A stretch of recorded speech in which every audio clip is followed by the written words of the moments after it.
किसान भाइयों सादर प्रणाम। प्रणाम सभी किसान भाइयों। मैं राम बाबू यादव कृषक सहयोगी चैनल के माध्यम से आज कृषि यंत्रों में जो आप लोगों ने बुकिंग की थी और बुकिंग की लॉटरी भी हो गई है, ई लॉटरी के अलावा चयन भी हो गया है। चयन के बाद लोगों ने बिल भी अपलोड करना शुरू कर दिए हैं। बिल अपलोड करने में कहीं दिक्कत आ रही है।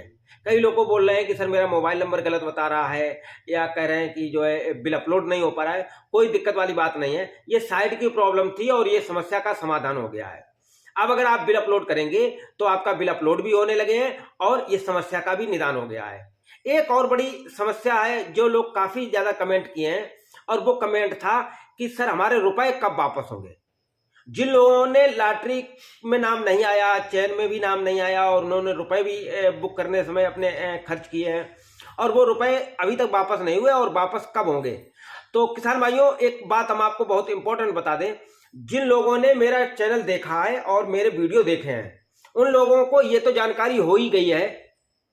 अगर नहीं देखे तो आप पहले देख लेंगे तो आप समझ जाएंगे, लेकिन अगर देखे हैं और समझने के लिए आपको 1 सेकंड लगेगा कि हमने हर वीडियो में ये बताया है कि कब आपका लॉटरी निकला, कब आपका चयन हुआ है और चयन में आपकी लास्ट डेट कब है बिल अपलोड करने की। और उसमें एक और शब्द बोला है, प्रतीक्षा सूची। अगर आपका चयन हो गया है तो आपको बिल अपलोड करने के जो यंत्र 1 लाख से नीचे के हैं उनमें 13 दिसंबर लास्ट डेट है बिल अपलोड करने की, ठीक।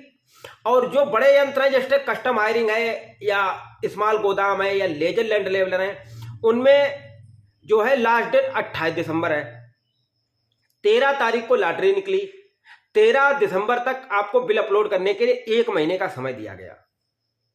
और जो लोग बड़े यंत्र थे उनमें 45 दिन का 1.5 महीने का समय दिया गया है। तो जिन लोगों ने 1 महीने का जिसमें समय दिया गया है, उसके बाद कुछ लोगों को प्रतीक्षा सूची में भी नाम है।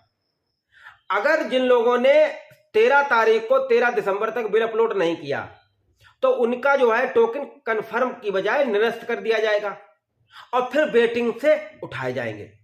यही कहानी कस्टम हायरिंग में भी है। कस्टम हायरिंग में लास्ट डेट जो है 28 दिसंबर है, और 28 दिसंबर से पहले अगर उन्होंने बिल अपलोड कर दिया, 28 के बाद बिल अपलोड होना नहीं है और उनका नष्ट हो जाएगा, तो नेक्स्ट व्यक्ति का जिसका वेटिंग में प्रतीक्षा सूची में है उसका चयन हो जाएगा। अगर आप लोगों का रुपए वापस हो जाएगा तो प्रतीक्षा सूची खत्म हो जाएगी। इसलिए ध्यान रखने वाली बात यह है कि 13 तारीख के बाद छोटे यंत्रों की वेटिंग लिस्ट उठाई जाएगी, और जब तक वेटिंग लिस्ट क्लियर नहीं हो जाएगी, जब तक जितना लक्ष्य है उतने बिल अपलोड नहीं हो जाएंगे, तब तक किसी की भी धनराशि वापस नहीं होगी। अगर धनराशि वापस हो जाएगी तो वेटिंग ही लिस्ट खत्म हो जाएगी। इसलिए आप लोगों को ध्यान रखने वाली बात है कि जो छोटे यंत्र हैं उनमें 13 तारीख के बाद वेटिंग लिस्ट उठेगी, उस समय तक नहीं रुपए वापस होगा। फिर जो 13 तारीख के बाद उठेगी उसमें 15 से 20 दिन का समय दिया जाएगा, उस 15-20 दिन में भी रुपए वापस नहीं होगा। इसके बाद जब लक्ष्य की पूर्ति हो जाएगी, जैसे 4 यंत्र अगर किसी ब्लॉक में है और चारों के बिल अपलोड हो गए, चारों की जांच हो गई और उसको जो है क्लियर हो गए छूट के लिए, तब आपका रुपया वापस होगा। तब तक आप लोग ये बिल्कुल दिमाग से निकाल दीजिए कि आपका रुपया वापस होगा तब तक, क्योंकि अभी आप लिस्ट में आने के चांस हैं। भले चांस आपका 1% ही हो, लेकिन चांस अभी है।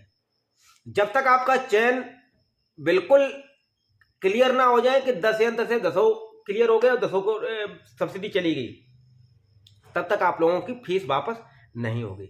इसलिए आप लोग परेशान ना होइए, रुपया सबको वापस होगा।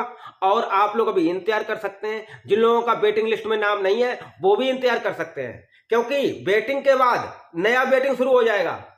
जिसका चयन हो गया है अगर उसने नहीं खरीदा 13 तारीख तक तो नई लिस्ट आ जाएगी, और नई लिस्ट में भी कुछ लोगों ने नहीं खरीदा तो उसके बाद भी नई लिस्ट आएगी।